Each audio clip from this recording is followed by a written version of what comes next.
Recibimos en 13 al mediodía si Juanito, Lucía, tiene razón o no. Miguel Ángel Temprano, economista, buenas tardes. ¿Qué tal? Muy buenas tardes. Bueno, la situación a la que se enfrentaría este bar, que tiene que subir el salario mínimo, ¿es fácil de digerir para una empresa el estar obligada a subir el salario mínimo de sus trabajadores? Lucía ha sido extremadamente precisa en todo lo que ha dicho. Y además, vamos a ver, lo siento, Fernando, antes has dicho 80 euros mensuales, es demagogia. Hay que... Me lo había advertido, me había advertido que me lo iba a decir. Es verdad. Ha sido muy leal, Es demagogia, porque si lo vamos, se lo digo siempre a los estudiantes en la universidad. Cuando miras en microdato, todo es fácil. Es decir, 80 euros es irrelevante. Vámonos a los... Bueno, yo iba un poquito más preciso, 19.000 y pico, 20.000 euros que ha dicho Lucía.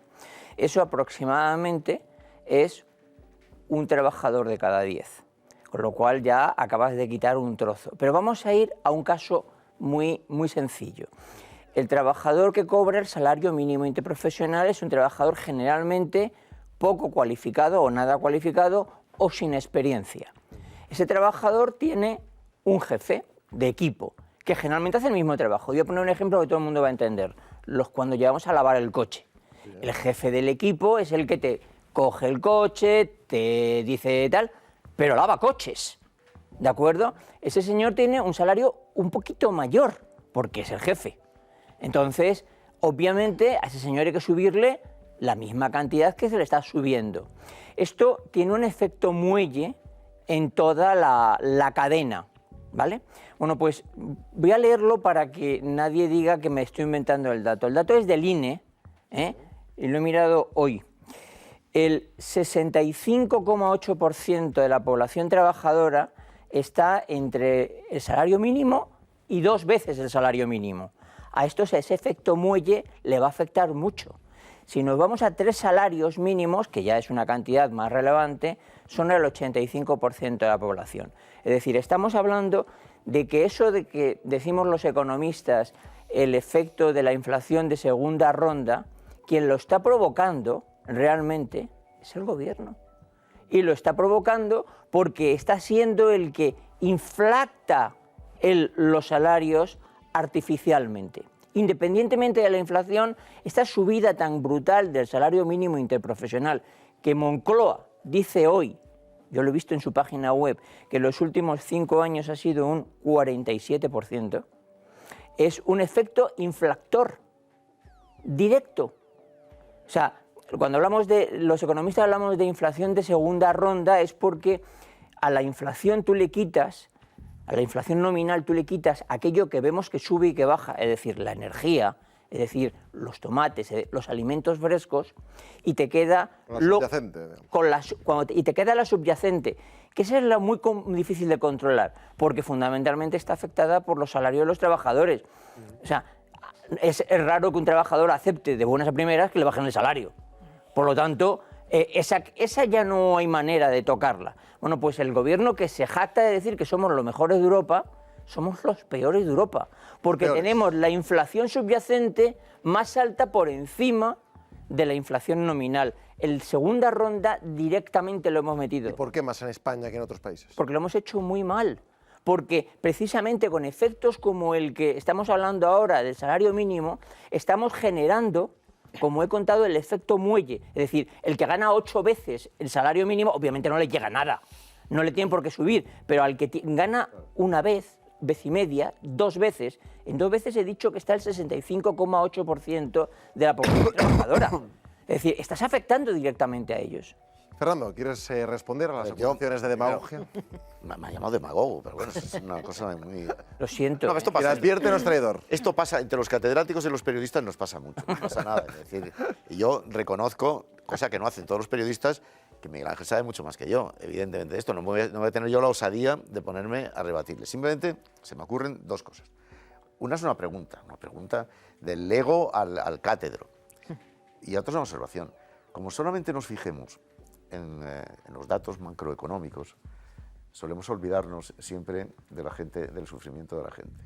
Porque los datos macroeconómicos olvidan a la gente. ¿Qué le vamos a hacer? Olvidan al individuo. Y yo creo que también de vez en cuando acordarse del individuo es importante. Yo solamente decía que mal vamos si nuestras pymes en general no son capaces Es que mal de vamos. afrontar, Es que mal vamos. Lo sé, eso es obvio. ¿Esa es la observación Eso es o la obvio. pregunta? Tampoco estoy diciendo no. Esa es la observación. Eso es lo que yo decía. La pregunta Ahora es... la pregunta. Oiga, lo mismo que antes pedíamos para los datos del paro, que nos los especifiquen un poco, que nos los estratifiquen, que nos los, en fin, que nos los detallen.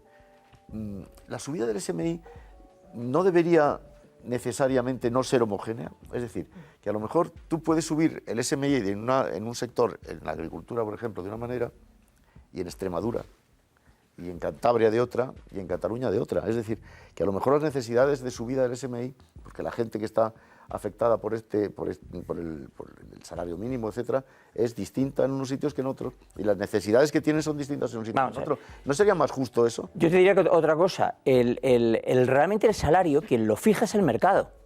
Tus capacidades, tus aptitudes y las necesidades que haya de contratarlo.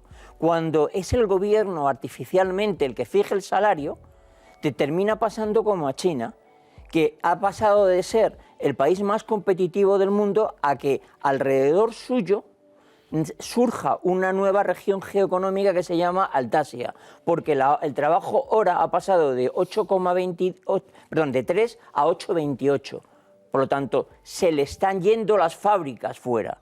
Es decir, cuando artificialmente fijamos el salario de los trabajadores, nos volvemos poco competitivos, porque no es la competencia la que lo fija, no es el buen hacer de los empresarios y los trabajadores lo que hace que el salario sea uno u otro, sino es el gobierno artificialmente. Por lo tanto, mira, se han apuntado 11.000 y pico trabajadores jóvenes buscando empleo. 10.600 de ellos, prácticamente el 90%, son gente sin experiencia.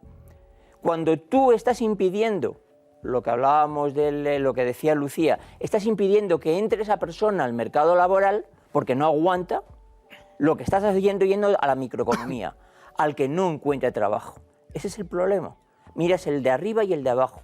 Margarita. Sí, yo insistía un poco en que si esto se puede hacer de manera progresiva, a lo mejor no, como apuntaba ahora Fernando, por comunidades autónomas o por ciudades, que yo creo que esa propuesta sí que se hizo en su momento. Sí. ¿Es posible esa progresión en el salario mínimo interprofesional o es una utopía? Vamos a ver, la fijación del salario mínimo interprofesional es un artificio político, no es un tema económico.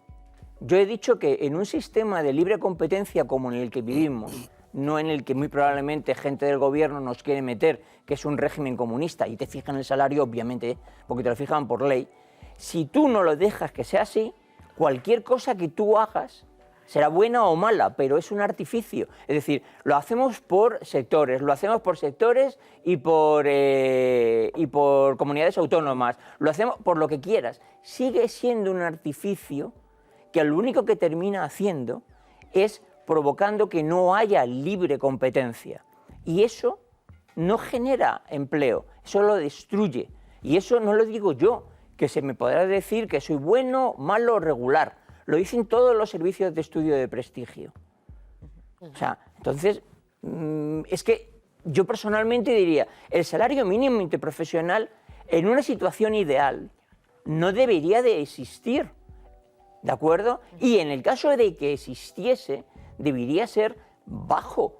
Estamos diciendo, oiga, usted no puede contratar a nadie por menos de 15.120 euros, que es lo que ha dicho el gobierno de coste, ¿de acuerdo? De coste empresa. Eso es lo que han dicho ellos.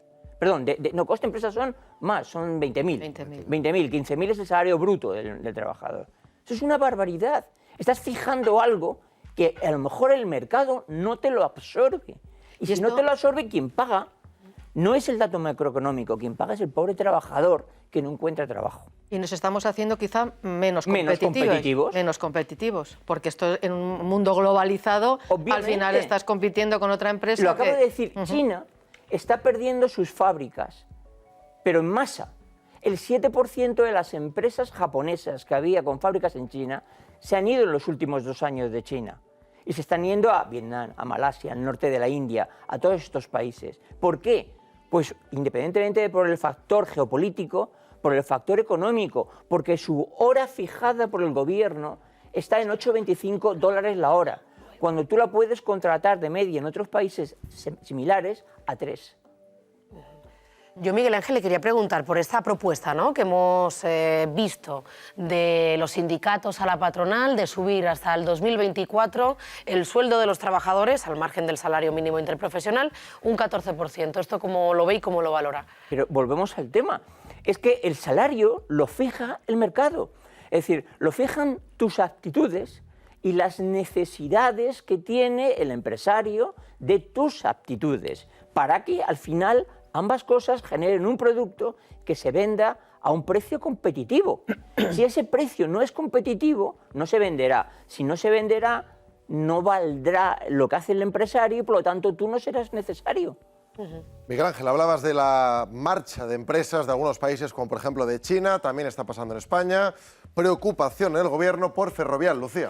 Eso es, el Gobierno sigue bastante preocupado, bastante molesto, se puede decir así, por esa decisión de Ferrovial de trasladar su sede para facilitar su entrada en la bolsa estadounidense y, por tanto, captar más financiación.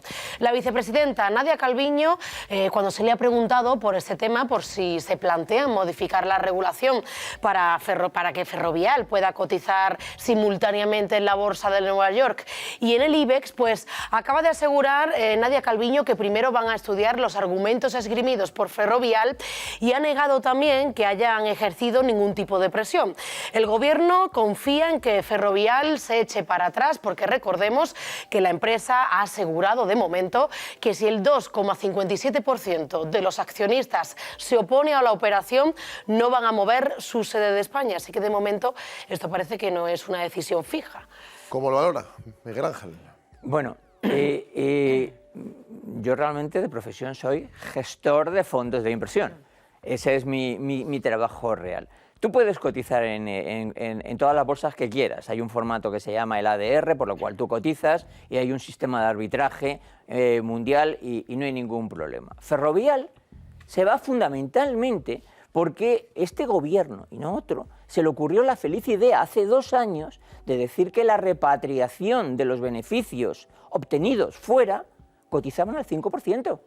Es decir, que tú has ganado dinero en Inglaterra, que es un mercado más potente para Ferrovial que España, sin más, es el gestor de Heathrow, el principal aeropuerto de Londres, y el dinero, cuando tú lo quieres repatriar a España, pagas un 5%.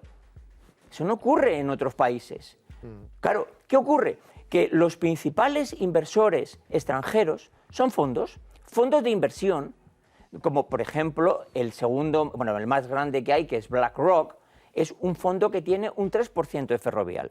Si BlackRock se va, porque un 3% te hunde tu participación si se vende, pero literalmente te la hunde, pues los accionistas dicen, oye, mira, porque yo estoy perdiendo un 5%, vete a un sitio y repatrias el dinero para dármelo como dividendos, porque claro, para que BlackRock pueda recoger los dividendos de las empresas, tienen que repatriarse el dinero, porque BlackRock es accionista de la compañía en España. Si no queremos a los fondos de inversión grandes en el mundo, pues apañados vamos. La 1:02, evidentemente este asunto, el de Ferrovial, está generando todo tipo de opiniones. Nazaret. Sí, las reacciones, Marco, se suceden conforme van avanzando las horas desde que conocimos esa decisión de una de las constructoras más importantes del mundo. Por un lado están varios miembros del Gobierno que siguen cargando contra esta decisión. El último que se ha pronunciado ha sido el ministro de Inclusión, Seguridad Social y Migraciones. Dice Escrivá que este anuncio solo ha sido motivado, ha dicho, por la codicia de Ferrovial. Y en Twitter también han criticado esta decisión desde Unidas Podemos. Su líder, Yone Belarra, asegura que no hay nada más antipatriota, ha dicho, que aprovechar las ayudas públicas, las que da el Estado, y que Ferrovial lo que tiene que hacer ahora es devolver hasta el último euro de dinero público que se le ha dado. En el Partido Popular culpan al Ejecutivo de esta fuga de Ferrovial, avisan que de seguir así con estas políticas fiscales, pues otras compañías podrían tomar el mismo camino. Es algo que tajantemente ha desmentido la ministra de Hacienda. Ha querido dejar claro, María Jesús Montero, que este traslado no es una situación generalizada. Y ante esas críticas también ha hablado el presidente de la COE, ha pedido respeto ante esta importante compañía y, por cierto, la propia Ferrovial también se ha pronunciado. Dice su CEO que su objetivo es seguir creciendo, que el empleo se va a mantener en España y que va a seguir contribuyendo fiscalmente aquí en nuestro país. Nadie dude de nuestra continuidad en España. El plan es mantener el empleo, la actividad, las inversiones y seguiremos contribuyendo fiscalmente, como siempre hemos hecho. Es Ferrovial quien tiene que explicar el sentido de esta medida de forma más concreta. Es que no existe una situación generalizada respecto a esto. Yo creo que los empresarios de España siempre tienen un comportamiento patriótico. Ferrovial es lo que es porque es una empresa que ha nacido y se lo debe todo a este país, y creo que esta decisión pues no está en consonancia con el esfuerzo. Le pido compromiso con nuestro país, con España. Me dirijo, sí, a los accionistas de esa empresa, que reconsideren esta posición. Y que lo que debe hacer la vicepresidenta es hacerse la siguiente pregunta. ¿He hecho yo algo para que se quede?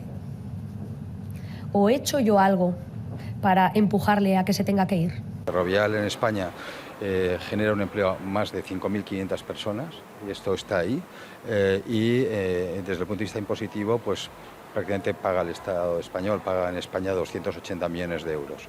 Por tanto, yo creo que lo que pediría es un respeto.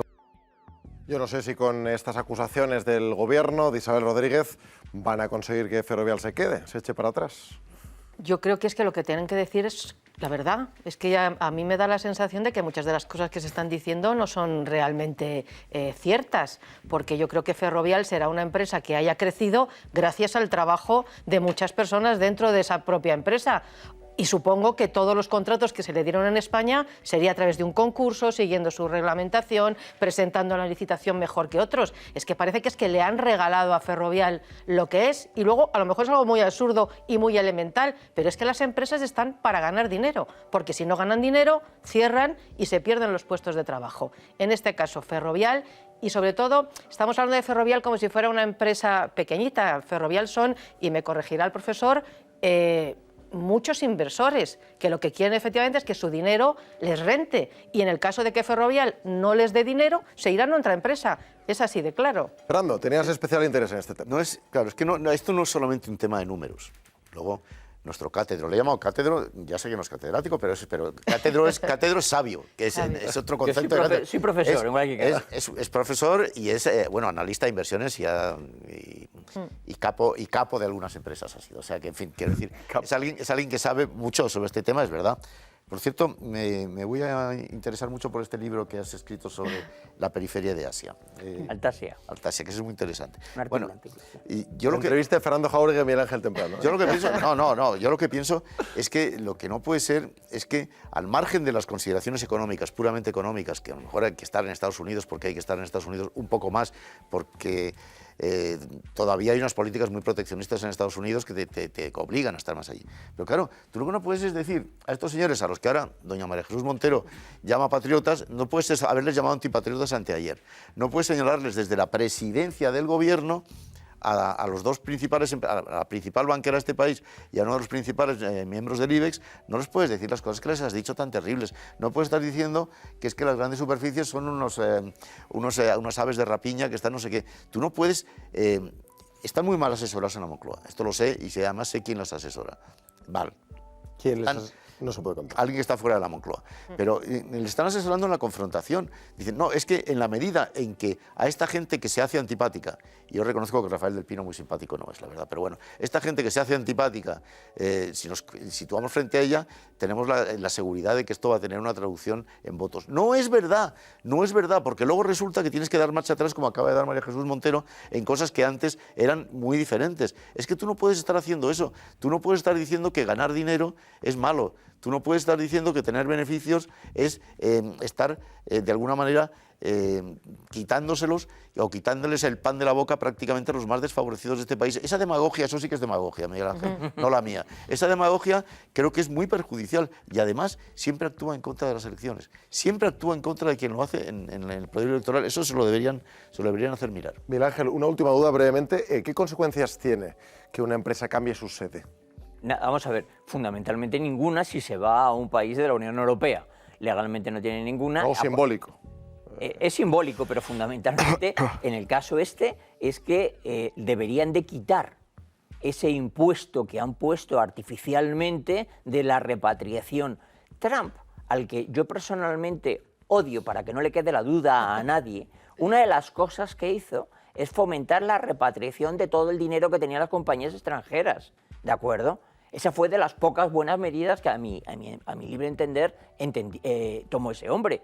Pero lo que estamos haciendo, gravando impositivamente la repatriación de beneficios, es fomentando lo que ha ido Ferrovial. Y lo siento, Ferrovial es muy pequeña a pesar de que no lo parezca. Ferrovial tiene una valoración bursátil de 60.000 millones. Como lo haga ACS, que es la mayor constructora del planeta, apaga y vámonos.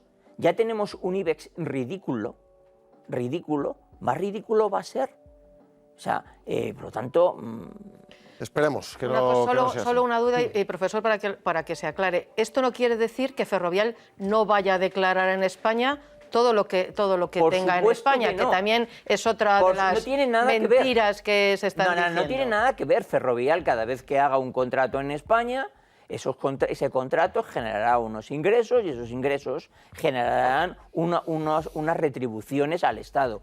Punto. Y otra cosa, no le debe Ferrovial, ni nadie le debe nada a nadie, porque se lo ha retribuido. Es decir, igual que un trabajador cuando trabaja por un salario y de repente me han despedido por lo que sea, con lo que he hecho por la empresa. Y digo, ¿pero te han pagado? ¿O no te han pagado cuando lo has hecho? Pues igual a Ferrovial habrá hecho carreteras, servicios públicos, lo que sea, ¿de acuerdo? Y por eso se le ha pagado. Eso de que le vamos a reclamar el último dinero público, pero vamos a ver, si han hecho una carretera, la habrán hecho y la habrás pagado. Ahí ha acabado. O la carretera ya no existe. Para mí, Miguel Ángel, si me permites una última observación, quizá lo más grave que ha ocurrido con este asunto de Ferrovial no es que vaya a tributar o no vaya a tributar aquí y allá, es que ha dejado claro que hay una connotación de inseguridad jurídica, que es lo peor que nos puede venir en estos momentos de cara a traer inversión extranjera. Si tú le estás diciendo que una de las grandes compañías de este país, Ferrovial, porque a pesar sí lo sigue siendo, claro, se va porque no tiene una seguridad jurídica y se va a los Países Bajos, donde sí la hay mayor, lo que estás es mandando un mensaje demoledor. Y ese mensaje es el que el gobierno se tiene que esforzar en diluir cuanto antes, porque es malísimo eso. Miguel Ángel Temprano, economista, muchísimas gracias. Gracias a vosotros. Un abrazo, gracias. Me ha llamado demagogo, que lo sepas. Me ha quedado clavado. Sí, digamos, no le desmiento.